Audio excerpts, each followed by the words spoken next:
Bumilis po ang galaw ng bagyong Krising habang papalapit sa kalupaan. Ayon sa Pag-asa, posible itong lumakas pa bago mag-landfall sa mainland Cagayan.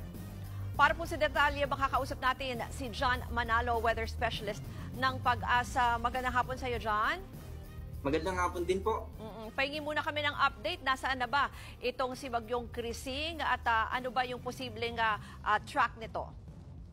Sa kasalukuyan ay nasa 520 kilometers po ito, silangan or east ng Sorsogon or east ng Bicol region. Sa kasalukuyan, ito ay nagmumove pa northwest, papalapit dito sa northern part ng ating bansa, sa northern Luzon, at ito ay may bilis na 25 km per hour.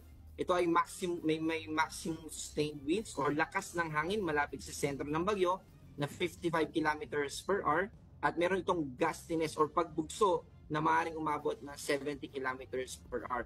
Nakikita natin na bukas ay mas lalapit pa ito sa ating kalupaan at inaasahan natin na maglalandfall ito sa northern tip ng Luzon at nakikita natin na mas marami pa yung maapektuhan bukas at sa Sabado. John, sa ngayon ba ilan yung mga probinsya na nagtaas na kayo ng with the signal? Opo, dito po na sa malaking lugar ng Northern Luzon kasama yung southern portion ng Batanes, yung Cagayan kasama yung Babuyan Islands, Isabela, Quirino, yung northeastern portion ng Nueva Vizcaya, dito rin sa northern portion ng probinsya ng Aurora, Apayao, Abra, Kalinga, Mountain Province, Ifugao, Ilocos Norte, northern portion ng Ilocos Sur at dito sa northeastern part ng Catanduanes. Yung binanggit mo na posible nga yung mag-landfall doon sa northern tip ng Luzon. Pag ganyan ba, inaasahan na lalo pa yung papalakas para lang mapaghandaan ng ating mga kapatid bukas, no? At saka ano yung mga lugar na talagang pwedeng makaranas ng malalakas na pag-ulan or matutumbok? Opo.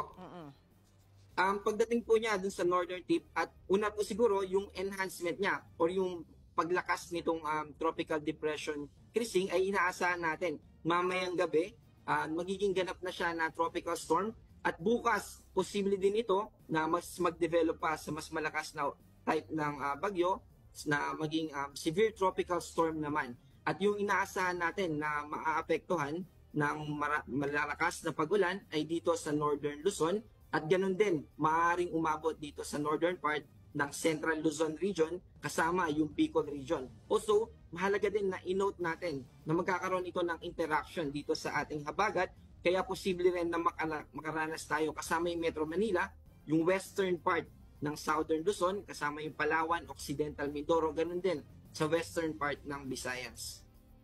John, huli na lang kasi may nakita akong may mga warning din kayo na inalabas for storm surge o daluyong. Banggit nga yan. At saka anong ibig sabihin pag may ganyang storm surge warning?